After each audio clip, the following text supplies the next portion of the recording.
Good afternoon friends. Last લેક્ચરમાં આપણા અરુણ કૃષ્ણમૂર્તિ વિશેના કેટલાક પ્રશ્નો જોયા હતા. હવે આગળનો પ્રશ્ન, what kind of protective gear do you use? Can you describe the cleaning process briefly? What kind of એટલે કયા પ્રકારના, પ્રોટેક્ટિવ એટલે રક્ષણાત્મક, ગિયર એટલે સાધનો, ડુ યુ યુઝ કે તમે કયા પ્રકારના રક્ષણાત્મક સાધનોનો ઉપયોગ કરો છો? ક્યારે? જ્યારે તમે જળાશયોને સાફ કરો છો ત્યારે. કેન યુ ડિસ્ક્રાઇબ એટલે વર્ણન કરવું. ધ ક્લિનિંગ પ્રોસેસ એટલે પ્રક્રિયા. બ્રીફલી એટલે ટૂંકમાં. શું તમે સફાઈની પ્રક્રિયા ટૂંકમાં? તરુણ કૃષ્ણમૂર્તિ જવાબ આપે છે, we wear nose mask, sanitary gloves and carry rakes and spades with which we collect the garbage and dump it into collection buckets which are taken to the garbage truck. શું કહે છે? વી વેર એટલે પહેરવું. વી વેર અમે પહેરીએ છીએ. Nose mask હમણાં આપણે માસ્ક પહેરીએ છીએ, ખબર છે ને તમને? તો નાક ઉપર માસ્ક પહેરીએ છીએ. સેનિટરી ગ્લોવ્સ એટલે મોજા. સેનિટરી એટલે કે જે રક્ષણાત્મક મોજા હોય, ડૉક્ટરો યુઝ કરતા હોય, પ્લાસ્ટિકના જે મોજા આવે, હાથ મોજા, એ પહેરીએ છીએ. એન્ડ કેરી રેક્સ એન્ડ સ્પેડ્સ, ત્રિકમ અને કોદાળીઓ. રેક્સ મેં તમને કહ્યું છે કે દાંતી પેલી આવે તે, અને કોદાળીઓ અને સ્પેડ્સ કોદાળીઓ લઈ જઈએ છીએ. વિથ વિચ જેના વડે વી કલેક્ટ ધ ગેરેબેજ એટલે કચરો, જેના વડે અમે કચરો ભેગો કરીએ છીએ. એન્ડ ડમ્પ નાખીએ છીએ it into a collection bucket, કે અમારી પાસે કલેક્શન બકેટ હોય છે, કચરો ભેગો કરવાની ટોપલીઓ, એમાં અમે મૂકીએ છીએ. Which are taken to the garbage truck, અને પછી બહાર આવીને એ કચરાની ટ્રકમાં લઈ જવામાં આવે છે. We also use heavy machinery like earth movers and Poclain to desilt the lake and clear the weeds and shrubs that are harmful.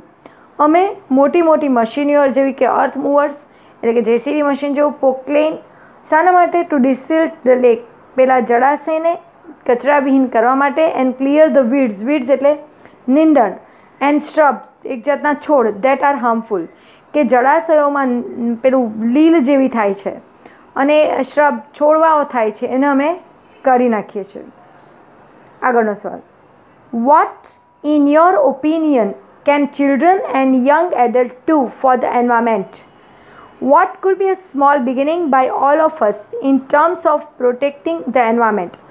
What in your opinion, કે તમારા મત મુજબ, what in your opinion તમારા મત મુજબ, what can a children and young adults do, કે બાળકો અને યુવાન, એડલ્ટ એટલે કે યુવાન છોકરાઓ છોકરીઓ, do for the environment પર્યાવરણ માટે શું કરી શકે? What could be small beginning, એક નાની શરૂઆત શું હોઈ શકે? બાય ઓલ ઓફ અસ, કે આપણે પણ જો કંઈ કરવું હોય પર્યાવરણને માટે તો એ નાની શરૂઆત કઈ હોઈ શકે? In terms of protecting the environment, કે પર્યાવરણને બચાવવા માટે આપણે નાનકડી શરૂઆત શી કરી શકીએ? તરુણ કૃષ્ણમૂર્તિ જવાબ આપે છે, firstly we should all stop throwing trash outside our homes. Firstly સૌ પ્રથમ આપણે શું કરીએ છીએ? ઘરનો કચરો બહાર નાખી દઈએ છીએ, બરાબર ને? સીધું રસ્તા ઉપર અથવા તો ક્યાંય પણ. તો વી શુડ ઓલ સ્ટોપ, આપણે સૌ પ્રથમ બંધ કરવું જોઈએ. થ્રોઈંગ એટલે ફેંકવાનું, ટ્રેશ એટલે કચરો, કે આપણે કચરો ફેંકવાનું બંધ કરવું જોઈએ. ક્યાં? આઉટસાઇડ અવર હોમ્સ, આપણા ઘરની બહાર. નેક્સ્ટ બીજું, we should reduce the amount of trash we generate. We should reduce એટલે ઘટાડવું. ધ એમાઉન્ટ ઓફ ટ્રેશ, જે આપણે કચરો બહાર કાઢીએ છીએ, ઉત્પન્ન કરીએ છીએ, એ કચરાનું પ્રમાણ આપણે ઘટાડવું જોઈએ. વી જનરેટ, કચરો કોણ કરે છે? આપણે જ કરીએ છીએ, તો આપણે એ કચરાનું પ્રમાણ ઘટાડવું જોઈએ. Straws, tissues, wrappers, batteries, fast food junk, all these ends up in lakes and they come from our homes. Straws, કે આપણે જે પેલી સ્ટ્રો ખબર છે ને, ઠંડા પીણા પીવા માટે સ્ટ્રોનો ઉપયોગ કરીએ તો એ સ્ટ્રો, ટીશ્યુ, પેલા પેપર જે યુઝ કરીએ, રેપર, કવર જે હોય, કદાચ કોઈ ગિફ્ટ પેકેટ આપ્યું હોય એના હોય, બરાબર, તો એક રેપર જે હોય છે, બેટરી હોય છે, ફાસ્ટ ફૂડ જંક, જે આપણો જંક ફૂડ હોય, ઓલ ધીઝ એન્ડ્સ અપ, આ બધું ક્યાં પડે છે? લેક્સ, સરોવરોમાં. And they come from our homes, અને એ બધું ક્યાંથી આવે છે? આ સ્ટ્રો છે, ટીશ્યુ છે, રેપર છે, બેટરી છે, ફાસ્ટ ફૂડ જંક છે, એ બધું આપણા ઘરમાંથી આવે છે. અને જો એ બગડે એટલે આપણે સીધું ક્યાં નાખીએ ને? જળાશયોમાં. If we can reduce the amount of garbage at home and if we can dispose all garbage safely, that itself is a great deal. Every student is a welcome to volunteer with us in helping the environment. તો if we can reduce એટલે ઘટાડવું, કે જો આપણે આને ઘટાડી શકીએ, શું ઘટાડી શકીએ? the amount of garbage at home, કે જો આપણે આ કચરાનું પ્રમાણ, ઘરમાં જે કચરો ઉત્પન્ન કરીએ છીએ એનું પ્રમાણ ઘટાડીએ, and if we can dispose એટલે નિકાલ કરવો, અને જો આપણો એનો નિકાલ કરીએ, ઓલ ગેરેબેજ સેફલી, સલામતીપૂર્વક બધા કચરાનો નિકાલ કરીએ, that it self is a great deal. Great deal એટલે મોટું પગલું. તો એ જ એક મોટું પગલું હશે. Every student is welcome to volunteer with us. Every student is welcome, દરેક સ્ટુડન્ટને અમે આવકારીએ છીએ સ્વયંસેવક તરીકે, ઇન હેલ્પિંગ ધ એન્વાયરમેન્ટ. શાના માટે? તો પર્યાવરણને મદદ કરવા માટે. આગળનો સવાલ, how much time do school going children need to devote in say a week for an environmental cause?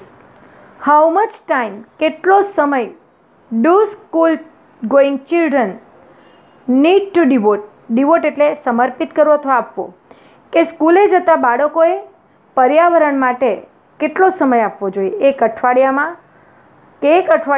એક બાળક પર્યાવરણ માટે કેટલો સમય આપી શકે? 4 hours a weekend, that is 2 hours on Sunday and 2 hours on Saturdays. અઠવાડિયામાં 4 કલાક. જો યાદ રાખજો, ખરા ખોટામાં આવશે કે અઠવાડિયાની અંદર 4 કલાક, મતલબ 2 કલાક રવિવારે અને 2 કલાક શનિવારે. This small beginning is more than enough. આ એક નાનકડી શરૂઆત ઘણું બધી વધારે છે. Is more enough to ensure એટલે ખાતરી આપવી, લાર્જ પાર્ટિસિપેશન ફોર લેટર, કે અત્યારથી તમે શનિ રવિ 2 કલાક આપશો, મતલબ અઠવાડિયાના 4 કલાક આપશો, તો આ નાનકડી શરૂઆત આગળ જતાં ઘણો મોટો તમે ફાળો પર્યાવરણ માટે આપી શકો છો. How can students and school join your fraternity? Do you have any program to introduce your work to them?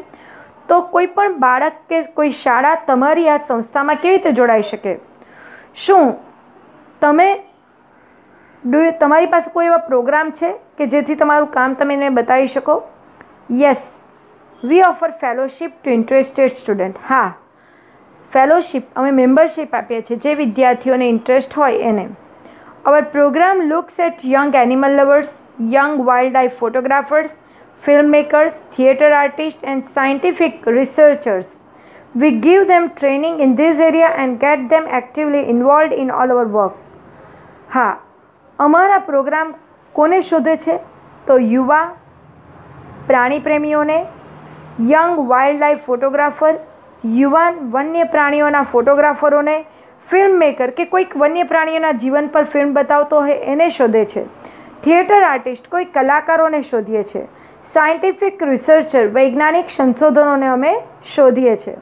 અમારા પ્રોગ્રામમાં એવા લોકોને ધ્યાન વધારે રાખવામાં આવે છે. We give them training in this area and gate them actively involved in all hour work. We give them training કે અમે એમને તાલીમ આપીએ છીએ આ એરિયામાં, મતલબ આ બધી બાબતોમાં, કે કોઈને પ્રાણી પ્રેમી હોય, કોઈક ફોટોગ્રાફર હોય, કોઈ ફિલ્મ મેકર હોય તો અમે ટ્રેનિંગ આપીએ છીએ.